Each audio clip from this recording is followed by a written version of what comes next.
Es un gusto saludarles a todos en este día, un día en el que aquí en Colombia, seguramente en otros países, estamos celebrando el Día de la Madre, una oportunidad para celebrar también en este mes de mayo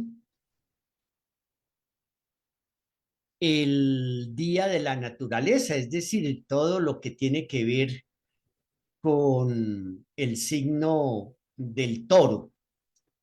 El sol está atravesando este signo zodiacal, signo que se refiere a la prosperidad de la naturaleza, a la prosperidad de la vida. Seguramente en otros países estarán celebrando el Día de la Madre, tal vez en otros días. Saludamos también a todas las personas que próximamente van a asistir a esta entrevista. Mm, Recordamos que estamos transmitiendo en este momento por el canal de Facebook. A partir de mañana colocaremos el video, la copia del video en el canal que tenemos en YouTube. El tema que vamos a ver hoy es uno de los temas que se presentan en los cursos del Liceo de Síntesis, especialmente en el curso de Introducción a la Literatura de los Maestres. Es un tema interesantísimo, bastante profundo. Es un tema que, bueno, personalmente me satisface muchísimo, especialmente. Vamos a verlo de manera completamente introductoria.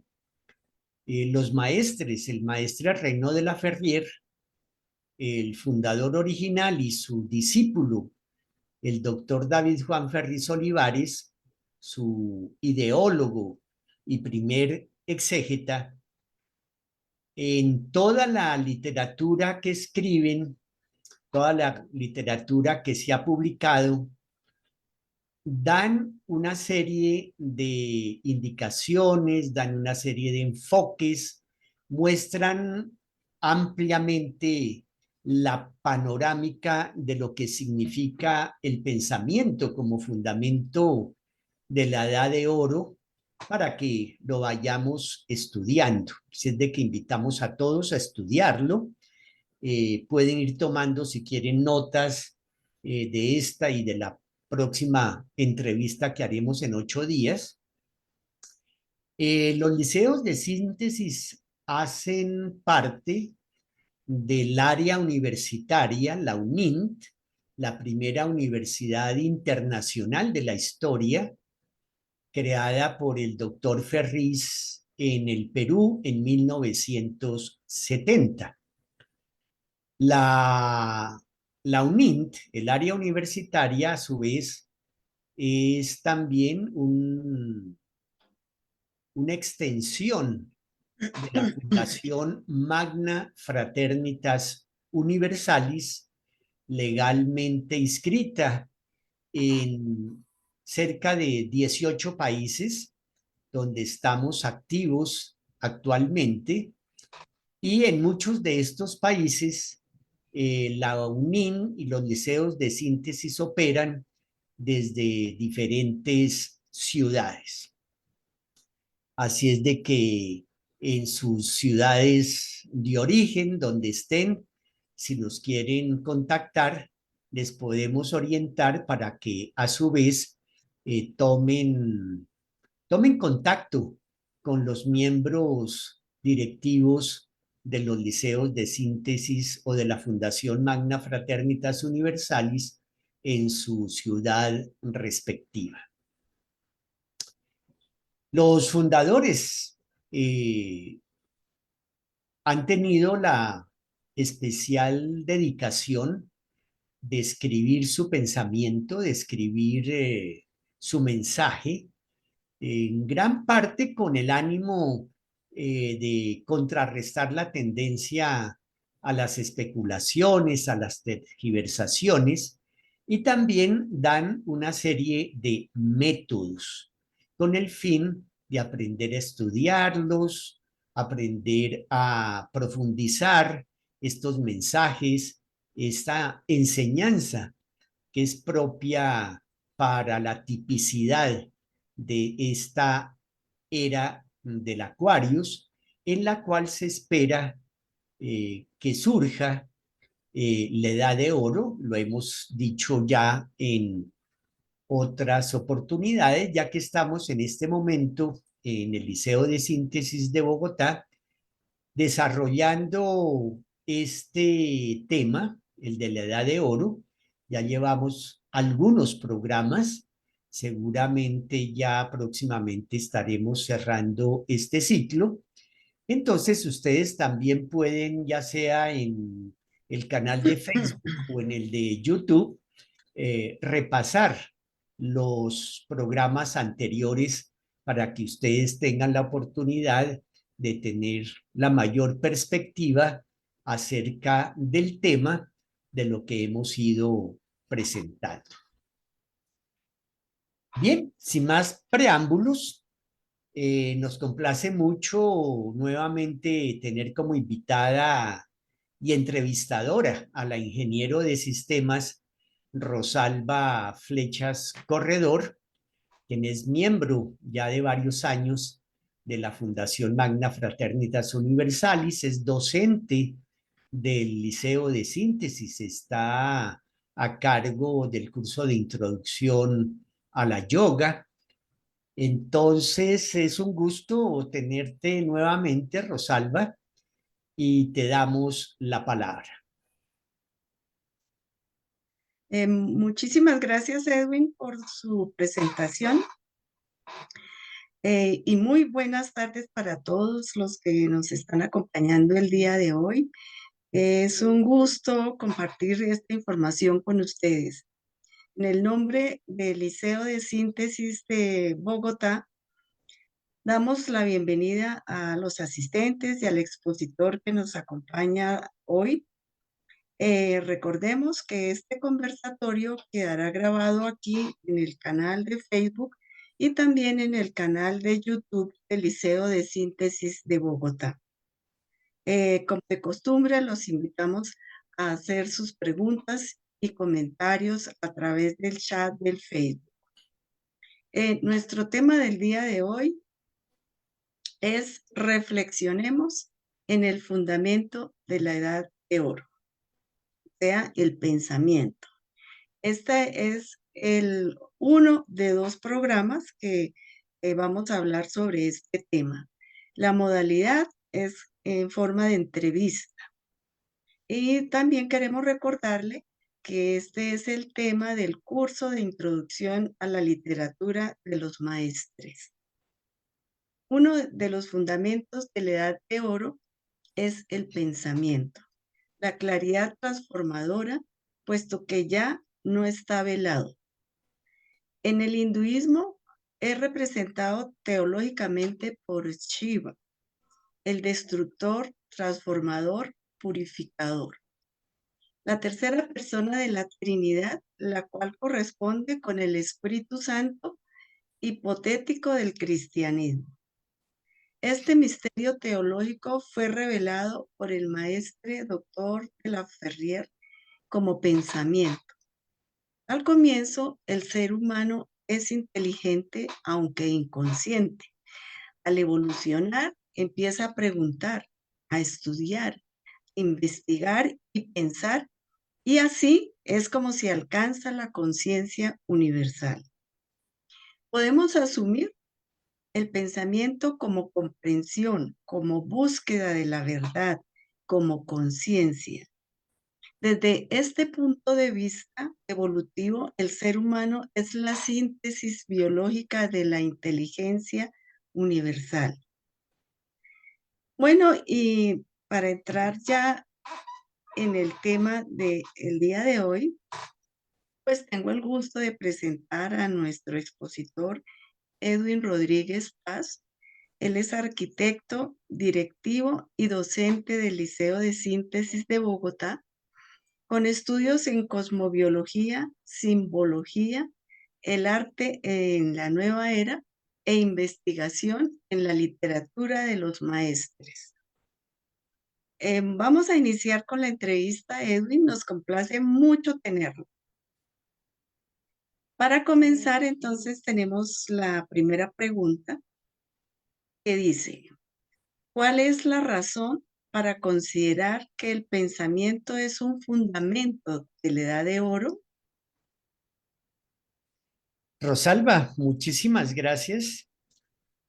Sí, definitivamente es un acierto, es una precisión que nos comparte el maestre David Ferris Olivares al indicar que es un fundamento, uno de los fundamentos, tal vez el principal, el pensamiento, ya que,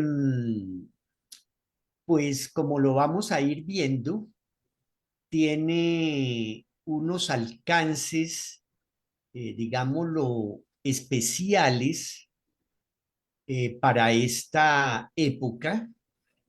La era del Aquarius comenzó en 1948, va a durar aproximadamente unos 2300 años y esperamos, como ya lo dijimos en algún programa anterior y en alguno de los videos que grabamos sobre notas acerca de las características de la Edad de Oro, en unos 150, 200 años ya entrará plenamente esta era del Aquarius, que es una era tan especial porque justamente propicia todo el amplio campo de lo que representa el pensamiento para el desenvolvimiento de la sociedad, de la humanidad y del ser humano. Hemos organizado esta entrevista con Rosalba previamente. Estaremos hablando de este fundamento. Luego estaremos refiriéndonos a la libertad de pensamiento, de la que hace énfasis el maestre de la Ferrer, cómo es el proceso de la evolución humana, cómo el acto esencial del pensamiento está simbolizado y finalizaremos ya con unas conclusiones para dar paso el próximo domingo al tema de la importancia que tiene el hecho de analizar la estructura de nuestro pensamiento. Hemos incluido en esta promoción, en esta presentación, esta referencia al antiguo Egipto, a los sabios del antiguo Egipto, que le dieron un reconocimiento especial a muchos animales, entre ellos nada menos que un escarabajo, el escarabajo Kepri. Y ya veremos cómo adquiere un significado tan especial.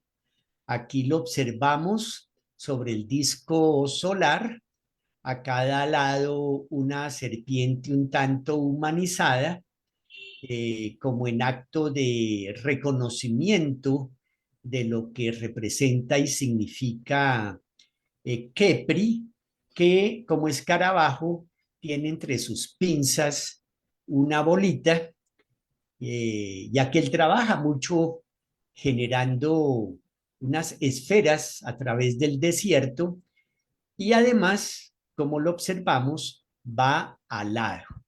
Entonces, toda esta simbología es, digamos, materia de estudio, de profundización. Hay varias disciplinas que se refieren al significado. Una de ellas es la hermenéutica, el estudio de los símbolos. Entonces lo iremos viendo. Bueno, entonces con esta introducción tenemos que uno de los fundamentos de esta era es el pensamiento. Aquí tenemos una gráfica en la cual hace poquito en Instagram una persona, que ya las hay muchas, seguramente compró su dron y desde el dron capta estas imágenes realmente especiales. Esta es una zona aquí de la ciudad de Bogotá donde vemos unos interconectores a través de puentes, de vías, de viaductos, en donde circula todo el parque automotor, los automóviles, el servicio público de la ciudad, incluso el tren. Y al lado hemos puesto más difuminadamente una serie de personas, los ciudadanos que tenemos de vecinos con los cuales convivimos en el día a día en nuestras ciudades y que al pensamiento, gracias al pensamiento de los ciudadanos, de los profesionales, de las instituciones, las universidades, instituciones gubernamentales, hemos justamente creado las ciudades. Entonces nos vamos empezando a acercar a esa importancia que tiene el pensamiento, porque es gracias al pensamiento que hemos creado multitud de objetos, de medios a través de los cuales se propicia la vida como es la de una ciudad. Entonces la ciudad viene a ser la manifestación concreta del pensamiento colectivo que la ha ido creando. Y ahí la importancia y el significado de cómo entonces empieza a adquirir el pensamiento ese valor, ese reconocimiento tan especial. Por eso dice el maestre Ferris que es una claridad transformadora, puesto que ya no está velado. Eso vamos a mirarlo a continuación.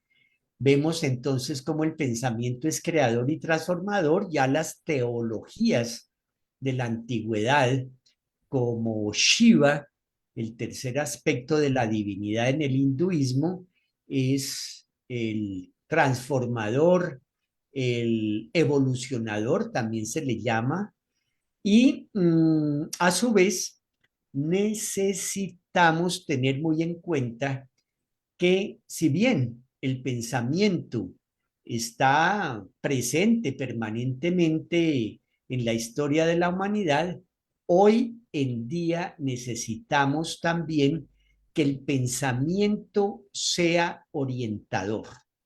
Es decir, que más allá del solo pensar, tengamos un ideal orientador hacia dónde canalizar ese pensamiento.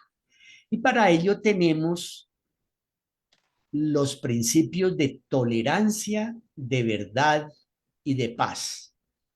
Desde esos tres grandes principios, la búsqueda de la verdad es el fundamental que va a ayudarnos a que la humanidad entremos en esa, digamos, dinámica, en ese proceso, en esa construcción de la edad de oro.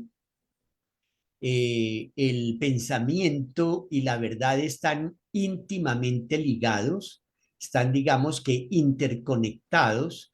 No hay pensamiento sin verdad y no hay verdad sin pensamiento. Entonces, una verdad en el sentido de que, por ejemplo, busquemos la verdad de la vida, la verdad de la convivencia, la verdad de cómo podemos alcanzar la paz en cada uno de nosotros para que se proyecte hacia nuestros familiares, nuestros vecinos, el medio ambiente en el que convivimos, incluso, ¿por qué no? Se proyecte también al interior de nuestra biología, al interior de nuestro organismo. Nosotros necesitamos también convivir en armonía entre nuestros órganos, nuestros sistemas y nuestras células. Rosalba. Sí, Edwin. Entonces, en la historia de la humanidad siempre ha estado presente el pensamiento, ¿verdad? Entonces, ¿cuál es el significado especialmente del pensamiento en la Edad de Oro? Sí, es muy importante esa pregunta que haces, porque ya veíamos que, pues realmente hay miles, yo diría casi que millones de ejemplos de expresión del pensamiento en toda la historia de la humanidad, desde, desde las cuevas que albergaron a pues antiguos seres humanos que en sus paredes expresaron su pensamiento. Bueno, está en discusión si era realmente un pensamiento artístico, pero dejaron grabadas una serie de expresiones simbólicas, como hoy en día se reconoce la pintura rupestre, o también esos trabajos que se hacían sobre la roca a nivel de bajorrelieves. Entonces, toda la historia de la humanidad efectivamente ha estado acompañada por el pensamiento, es inherente al ser humano.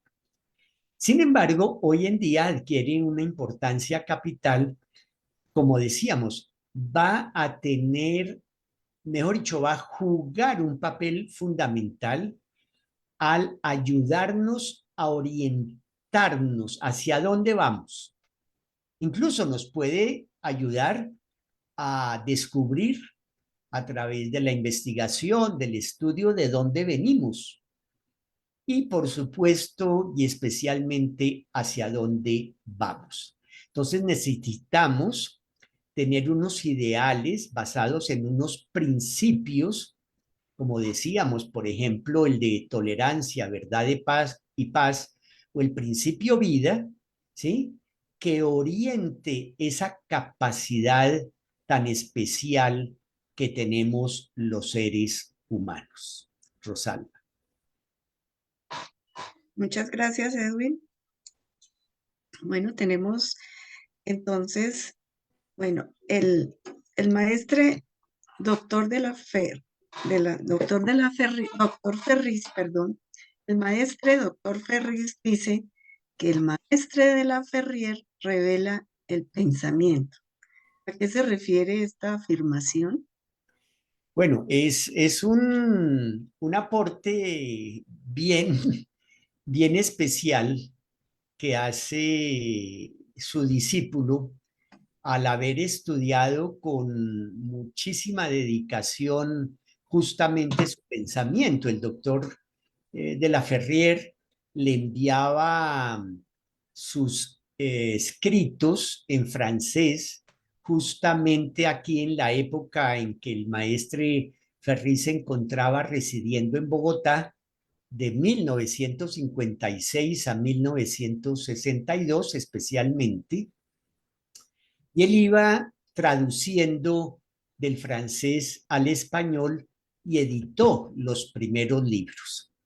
Entonces, en ese proceso, que fue de cerca de 7 años, en donde hubo una permanente e intensa correspondencia, un diálogo epistolar entre el maestre de la Ferrier, que se encontraba radicado en la ciudad de Niza, y el maestre Ferriz aquí en Bogotá. Entonces él tuvo la oportunidad de seguir al detalle su pensamiento y a la vez de hacerle preguntas, y se empezó a dar cuenta del mensaje tan revelador, tan clarificador del doctor de la Ferrier, en que él va desvelando, es decir, va abriendo el misterio del pensamiento.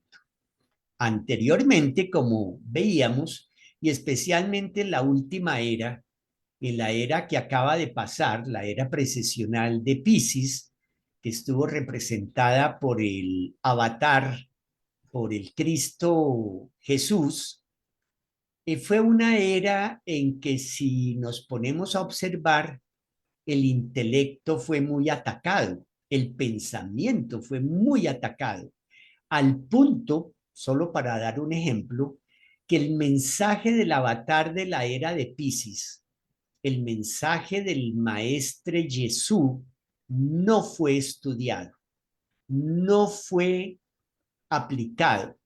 Más bien hubo una fuerte tendencia en la mayoría de los casos a quedarse en la forma, en la adoración del personaje, pero su mensaje, su pensamiento no fue estudiado.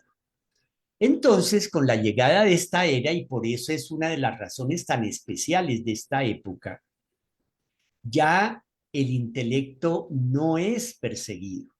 Ya los pensadores pueden hacerlo libremente, sin temor a que los persigan, los lleven a la hoguera o los lleven a la guillotina o los hagan retractarse. Sí hay indudablemente diálogos, a veces tensiones entre la idea de una persona y otra, pero seguramente eso poco a poco va a superarse para más bien entrar en un proceso que señala especialmente el doctor de la Ferrier, y es a que los seres humanos aprendamos a entendernos, a asimilarnos, a comprendernos justamente desde la manera disímil, distinta en cómo pensamos. Bienvenida la diferencia en que cada ser humano aporte sus ideas, aporte sus proyectos, aporte sus, digamos, experiencias al bien común. Hacia eso tendemos, Rosalba. Y como dice aquí también el maestre de la Ferrer, llegó el momento de establecer la supresión de las barreras sectarias, a eso me refería, para que no haya canalización que limite el pensamiento humano. Ya lo veremos en la segunda parte de este programa, en la segunda parte el próximo domingo, cómo necesitamos analizar y revisar la estructura del pensamiento.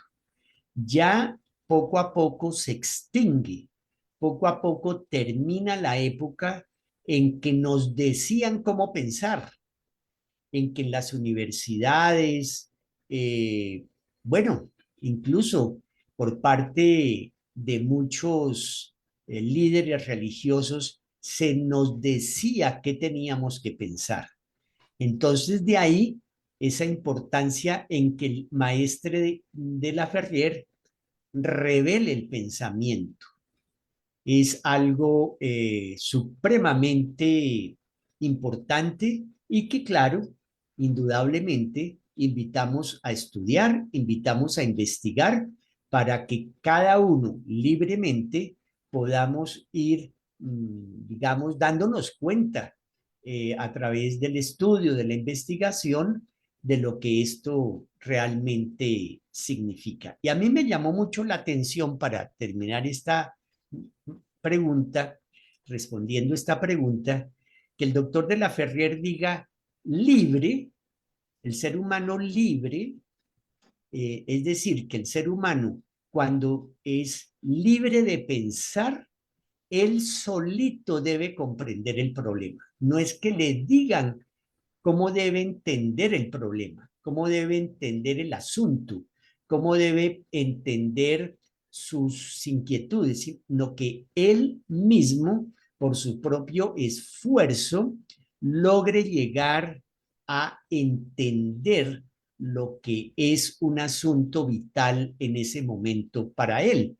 Y para eso también necesitamos que esta cultura poco a poco vaya llegando al seno de nuestras familias, eduquemos de esa manera a nuestros hijos, nos eduquemos nosotros mismos ya los mayores y por supuesto empiece a llegar poco a poco a las aulas de clase, desde el kinder, desde la primaria, la secundaria y por supuesto en la universidad, Rosalba. El pensamiento tiene diferentes expresiones. ¿Nos puedes enumerar algunas? Sí, pues ya más o menos perfilábamos algunas rápidamente. Tenemos el pensamiento científico, el pensamiento investigador, aquellas personas que no solamente les basta con estudiar, no les basta con investigar, sino adquieren un pensamiento profundizador.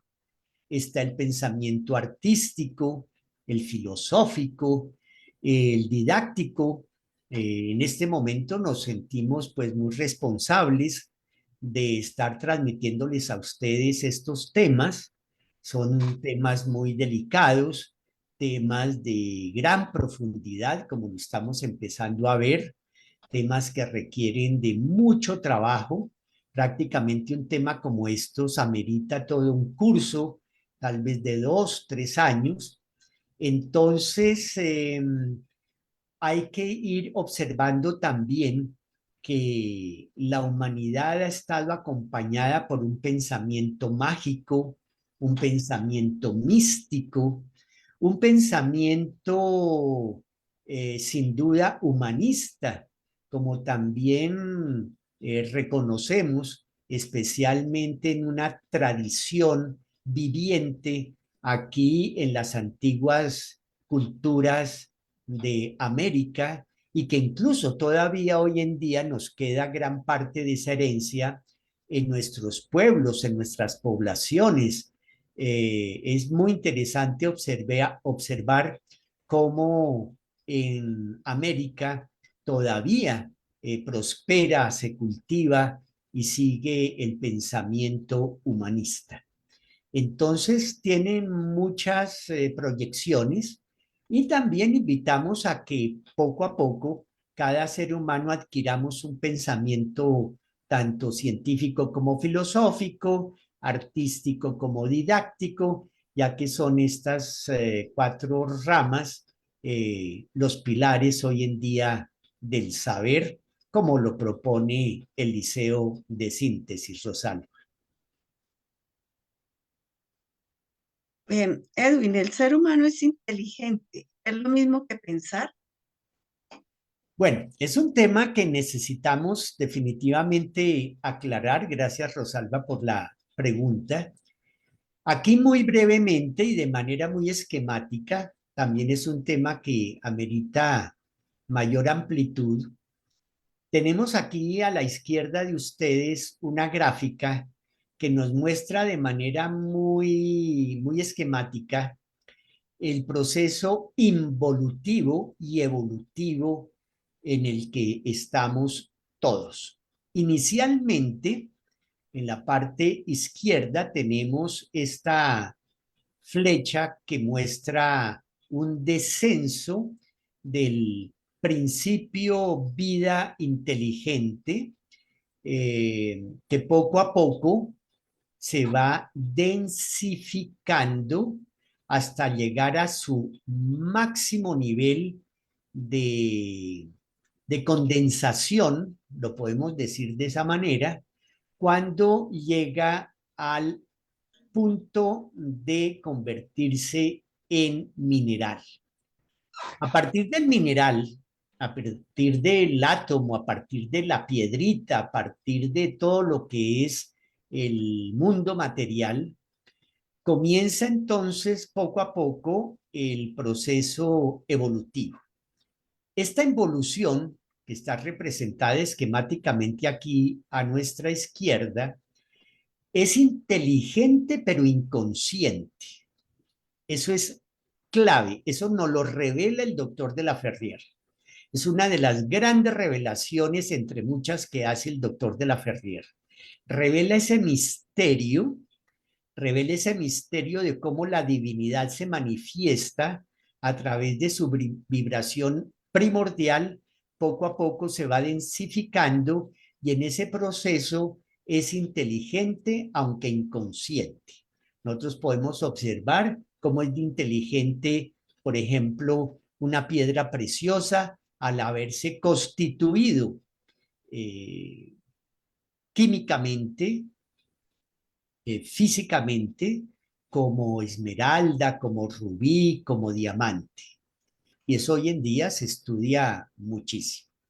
Luego, toda la inteligencia del mundo vegetal, como un arbolito va extendiendo sus ramas, sus raíces, en qué momento también eh, da sus flores, produce sus frutos. Eso es producto de una genética en la cual hoy en día ya está estudiada por la biología, esa inteligencia proveniente del gen, del ADN. Y luego, en la cadena humana, al principio el ser humano somos inteligentes, algunos pueden orientar esa inteligencia hacia aspectos muy positivos, muy favorables, otros desafortunadamente no. Y poco a poco vamos evolucionando hasta llegar un momento en que ese ser humano se individualiza y empieza a hacerse poco a poco consciente y entonces ahí es el momento en que empezamos a pasar con la inteligencia a pensar, porque muchas personas son inteligentes, pero no todas aprenden a pensar. Entonces hay que ser inteligentes y además poco a poco aprender a pensar. Hoy en día hay muchos investigadores, autores que están trabajando en el hecho mismo de cómo aprender a pensar. Entonces, no basta la inteligencia, no es suficiente la inteligencia. Entonces, tenemos que, y es una época, como decíamos, en la cual ya poco a poco tenemos que ir aprendiendo a preguntar. Hay personas que no se les facilita preguntar, uno les dice, bueno, ¿y qué preguntas tienes respecto a este tema? ¿Qué respondes ante esta situación? Y no, ¿por qué? Porque o no se les ha facilitado o no se les ha permitido aprender a preguntar, o ellas mismas no han digamos, expresado esa capacidad inherente a todo ser humano. Entonces, ese proceso de pasar de la inteligencia al pensamiento efectivamente comienza con la pregunta. Hay preguntas simples, hay preguntas sencillas, hay preguntas más elaboradas, hay preguntas profundas. Entonces, ese es el proceso, ese es el proceso y ese es uno de los grandes aportes, hay muchísimos más, que nos trae para esta era y el doctor de la Ferrier. Gracias, Rosalba.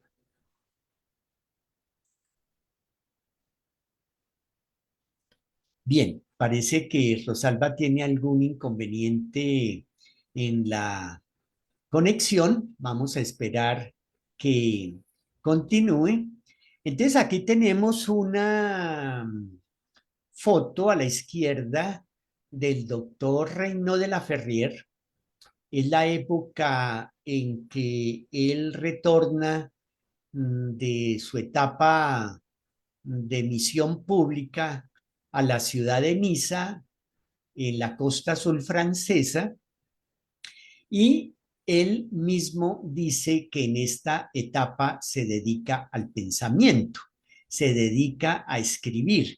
Es cuando termina sus grandes mensajes, termina de escribir El arte en la nueva era, el yoga yogismo, empieza a escribir la serie de los 36 propósitos psicológicos, escribe otros libros, y es cuando también en 1953 se encuentra con su discípulo, el maestre doctor David Juan Ferriz Olivares.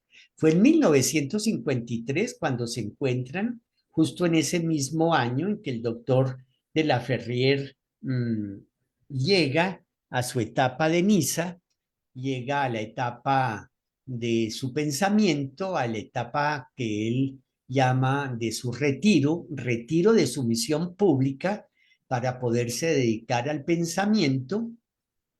Y también surge su discípulo, su cuarto discípulo, que le va a reconocer y sobre todo a seguir muy especialmente en su voluntad y en su pensamiento.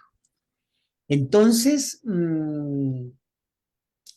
ahí es cuando él, digamos, va a escribir acerca de lo que él va a llamar su enseñanza verdadera, y a su vez también va a preparar a su discípulo predilecto, el doctor Ferriz, para su gran misión, la misión que le encarga, que es la misión del saber, con una cantidad de proyecciones, de responsabilidades, de cargas para esta era del Aquarius.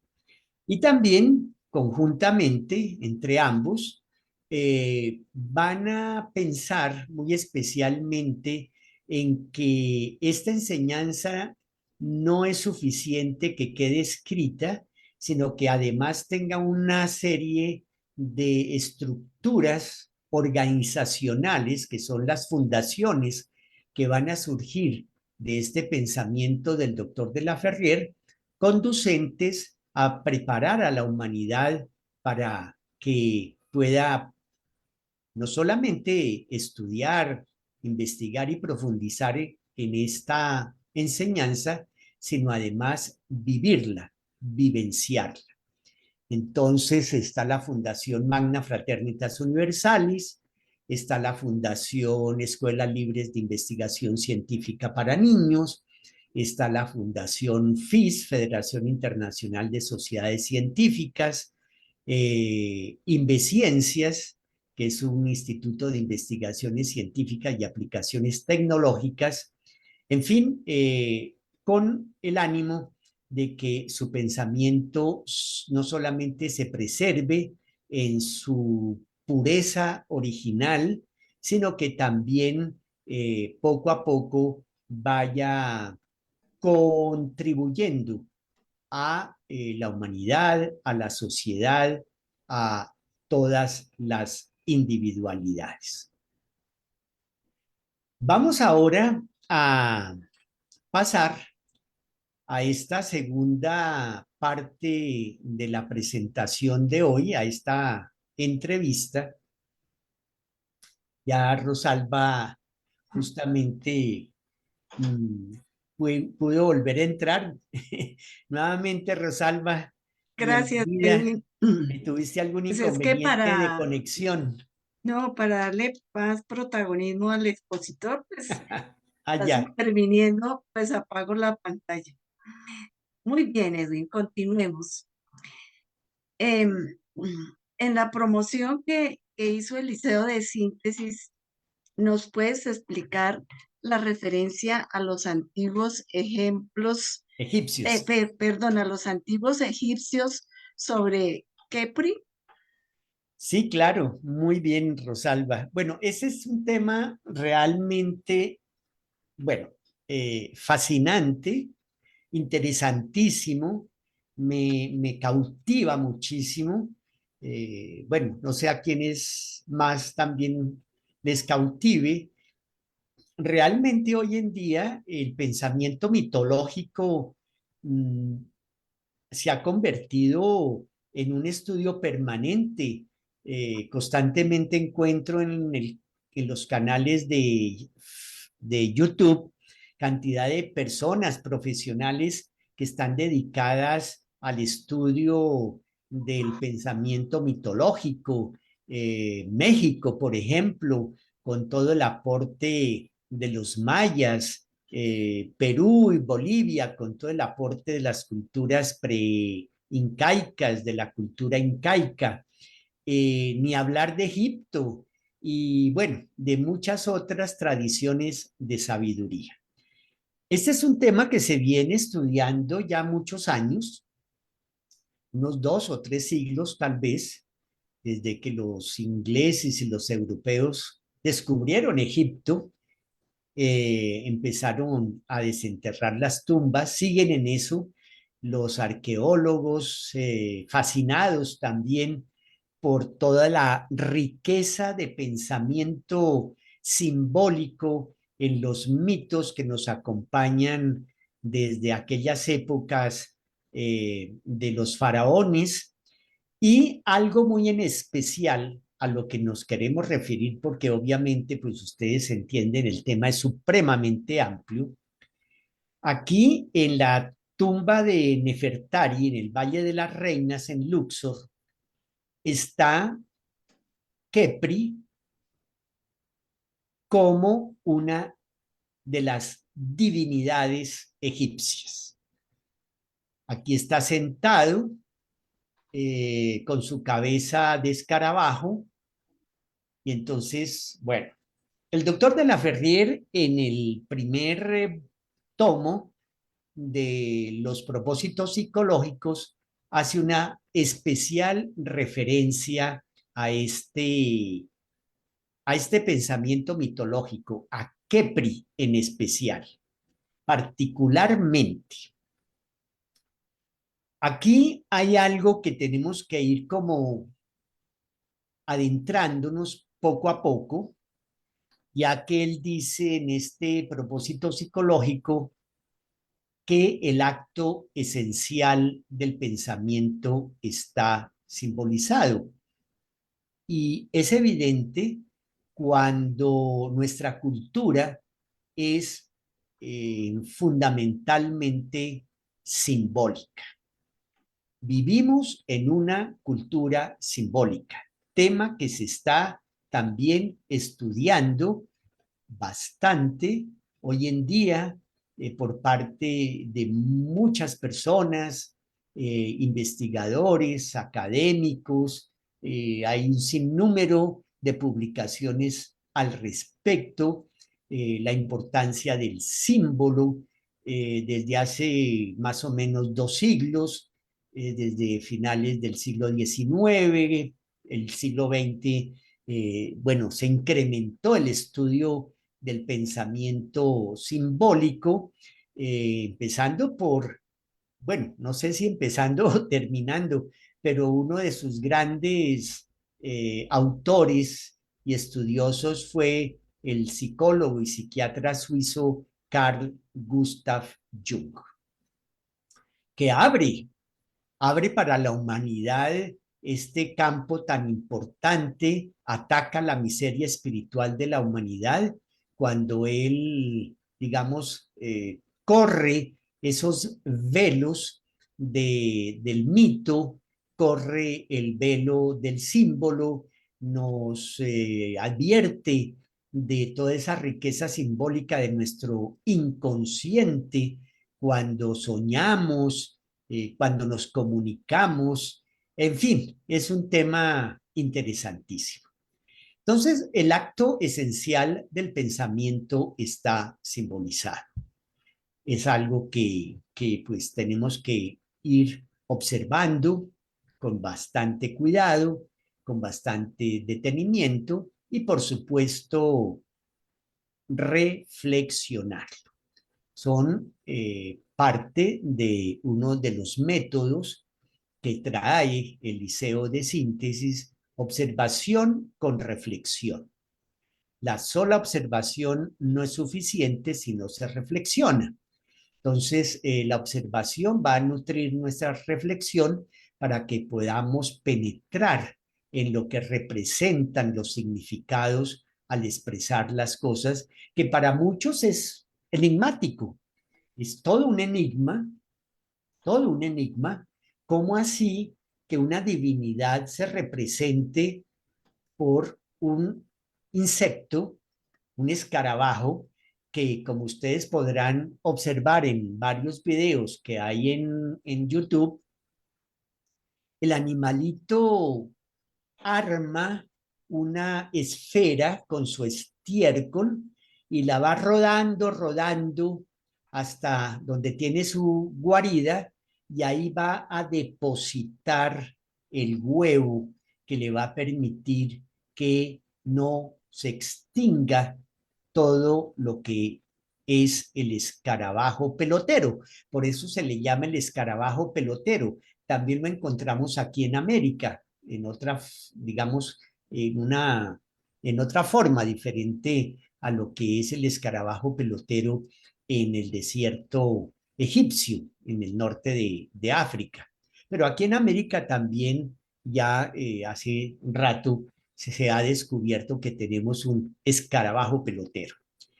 Entonces, el pensamiento mitológico, el pensamiento simbólico, va a reconocer que esa actividad, esa característica de ese animalito tan aparentemente simple, tan aparentemente, bueno, un insecto, va a tener una importancia fundamental por lo que representa.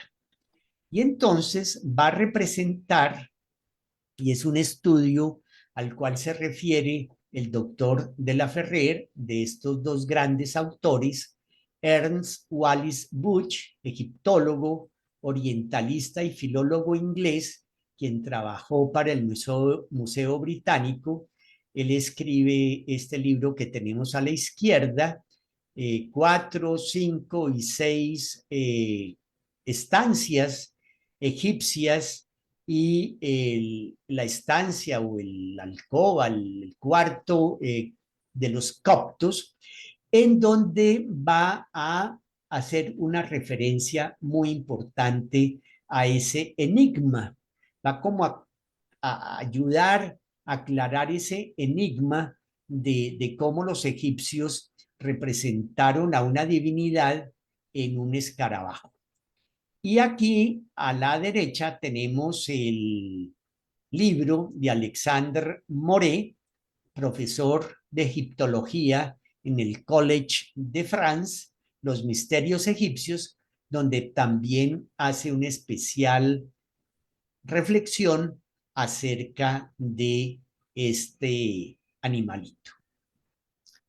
El doctor de la Ferrier, tomando como base estos dos importantes autores, recuerda que tiene como significado el escarabajo pelotero del Dios que se concibe a sí mismo, la divinidad que se concibe a sí misma.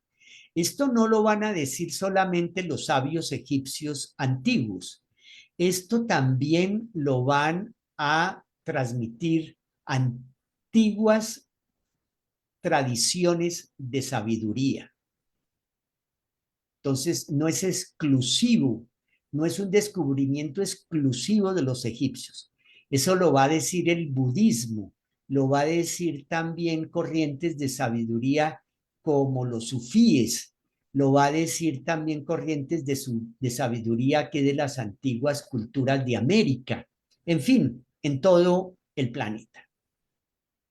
Ese Dios que se concibe a sí mismo, podemos también entenderlo, si ustedes me permiten, como el ser humano que se concibe a sí mismo. Por eso al principio veíamos que estamos entrando a la época en que el pensamiento pues va a quedar libre y el ser humano con esa libertad tiene que ver hacia dónde la orienta y entonces libre, ese ser humano tiene que él mismo solito hacer el esfuerzo por resolver o por comprender el asunto. ¿Para qué he nacido? ¿Cuál es mi papel en este mundo?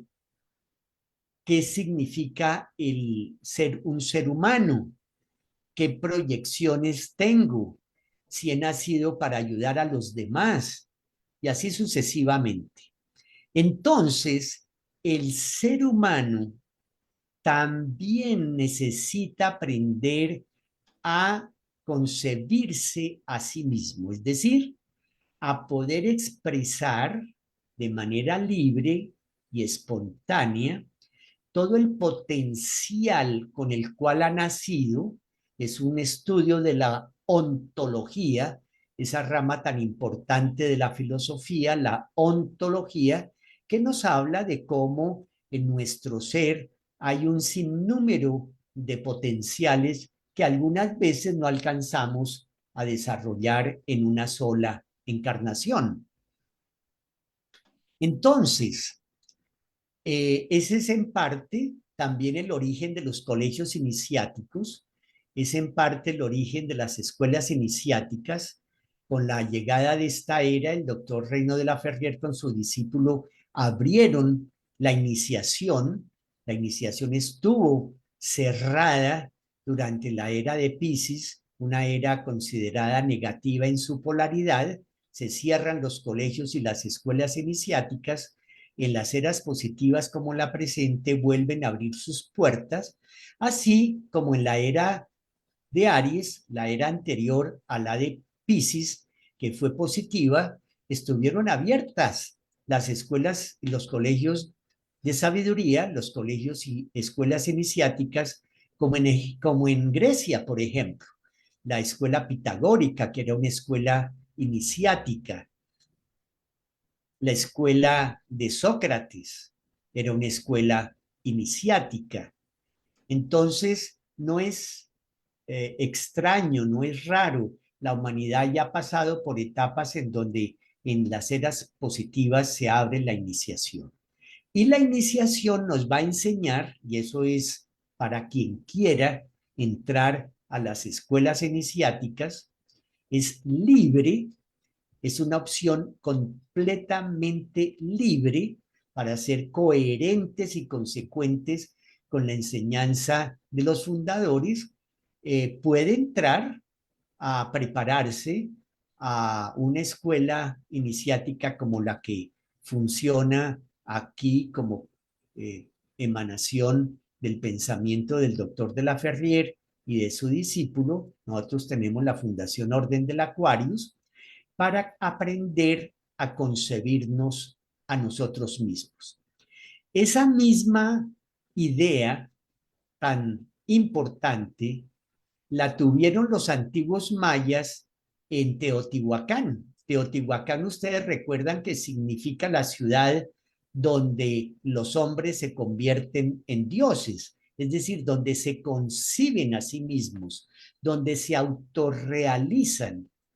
Y así, de esa manera, esta idea tan especial, tan profunda, está representada por el escarabajo Kepri.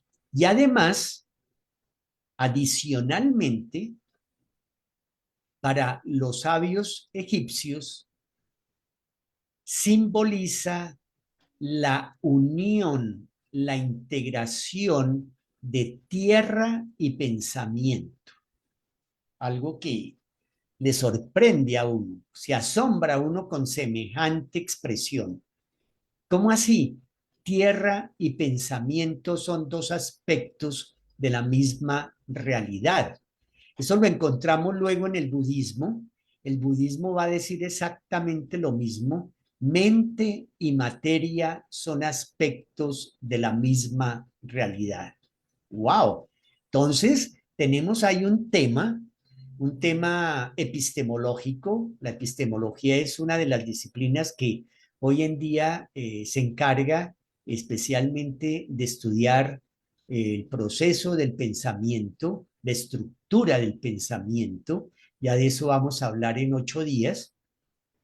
Entonces, observamos cómo, por ejemplo, esta transmisión a través de Internet es producto de el pensamiento de los científicos, de los técnicos, y entonces se materializa ese pensamiento de técnicos y científicos para poder llevar sonido, imagen hasta sus casas, hasta sus celulares hoy en día. Un celular es producto de un pensamiento que se concreta, se materializa en un celular, en una pantalla de televisor, en una televisión. Como decíamos al principio, estamos encantados con los drones y nos llegan unas imágenes filmadas por los drones interesantísimas. Eso es producto de un pensamiento y un pensamiento creador. Entonces necesitamos de ese pensamiento orientador para que la tecnología se canalice en función de propiciar la vida y especialmente el humanismo. Entonces aquí finalmente la lámina que tenemos a la izquierda, tenemos a Kepri sobre la balsa solar, encima el disco solar, en donde vemos entonces ese reconocimiento de una sabiduría antigua como la de los egipcios y de muchísimas otras culturas, en donde se profundizaba y se podía llegar a estos niveles de entendimiento y de comprensión. Sin duda, pues es una invitación nuevamente para todos a que sigamos culturizándonos, a que sigamos estudiando, a que nos hagamos muchísimas preguntas, ¿cierto, Rosalba? A que ahondemos en este mundo tan interesante de, del símbolo, del mito, que justamente nos va ayudando a aclarar estos enigmas en el campo, por ejemplo, del misterio de la divinidad, del misterio del origen del ser humano, hacia dónde vamos, el misterio mismo de la vida. Bueno, tantos misterios que hay, y entonces el pensamiento podemos entenderlo como conciencia, podemos entenderlo como nivel de profundización y por supuesto también podemos entenderlo como comprensión. Muchas gracias. Dejamos entonces hasta aquí esta primera incursión. Aquí tenemos unas fotos, unas gráficas de algunos de los libros del doctor de la Ferrer y de su discípulo predilecto, el discípulo de la exégesis, el maestre Ferriz, en donde ustedes van a encontrar muchas más precisiones, características sobre el tema del pensamiento. Les queremos hacer una invitación muy especial para la próxima presentación que vamos a hacer. Quienes quieran que les enviemos, quienes quieran que les enviemos un PDF, un texto corto de estos escritos, de la selección de algunos de estos escritos del doctor de la Ferrier y de su discípulo, nos avisan aquí por intermedio del chat del Facebook o por el chat de YouTube, nos avisan, nos dicen para contactarles y a través de su correo electrónico o a través de su WhatsApp les estaremos enviando un texto corto. Van a ser textos cortos de máximo 2 páginas. La mayoría van a ser de una sola página, donde ustedes puedan también tener estas referencias escritas. Estos son editados especialmente como material didáctico por el Liceo de Síntesis de Bogotá. Rosalba, entonces tengo el gusto de nuevamente darte la palabra. Ay, gracias, Edwin, muy amable. Muy interesante el tema que nos reunió en el día de hoy. Tenemos aquí algunos participantes que queremos saludar muy especialmente desde diferentes ciudades de Colombia, desde Panamá. Fanny Arosemena siempre nos acompaña fielmente. También tenemos a Doris Agudelo y muchos otros desde Pereira, desde Bucaramanga, desde el Valle del Cauca. em, no sé si estarán desde Bolivia, no tienen ninguna información en el chat, pero son fieles seguidores también de nuestras conferencias. Les agradecemos a todos los participantes que nos han acompañado. Los invitamos el próximo domingo 19 a continuación de este tema tan maravilloso. Y le cedo la palabra a Edwin para que haga sus conclusiones y el cierre de, de esta exposición. Muchísimas gracias, Rosalba. Muy grato compartir contigo este tema, esta entrevista. El próximo domingo vamos entonces a terminar este aporte sobre el fundamento de la Edad de Oro, el pensamiento. Como les decía, es mucho más amplio, pero tampoco la idea es agotarnos en estos temas.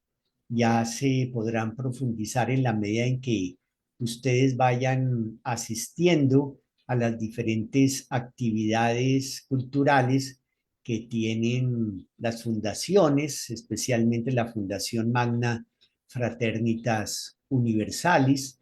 El próximo domingo nos vamos a enfocar en la primera parte en la importancia que le da el doctor de la Ferrier al análisis de la estructura del pensamiento como parte de esa libertad de pensamiento. Y en la segunda y última parte nos vamos a referir a lo que fue el pensamiento espiritual de la nueva era, que es el pensamiento teológico. Por eso no hacíamos referencia a la teología hindú, comparándola con la teología del cristianismo en cuanto a la triunidad divina, el Dios Padre, el Dios Hijo, el Dios Espíritu Santo, Brahma, Vishnu y Shiva, y enseguida mostraremos la importancia del pensamiento espiritual en esta era del saber, en esta era del Aquarius, donde va a surgir la edad de oro, que es un pensamiento epistemológico. Vamos a aclarar el significado de epistemología, un pensamiento que entonces se enfoca especialmente a atender los diferentes factores que entran en juego en el estudio de algún tema, de algún objeto, de algún asunto. Entonces, eso es lo que vamos a ver la próxima ocasión. Será el domingo 19 a las 5 de la tarde, hora colombiana. Entonces, un gusto, un saludo para todos, deseándoles lo mejor. Me he sentido bastante cómodo en transmitirles este abrebocas, diríamos, esta introducción. Esperamos sus comentarios, sus aportes y que sigan teniendo una vida plena, una vida muy culturizada con el fin de seguirnos proyectando para dar lo mejor a los demás de lo que podemos cada uno de nosotros. Hasta la próxima. Que estén muy bien.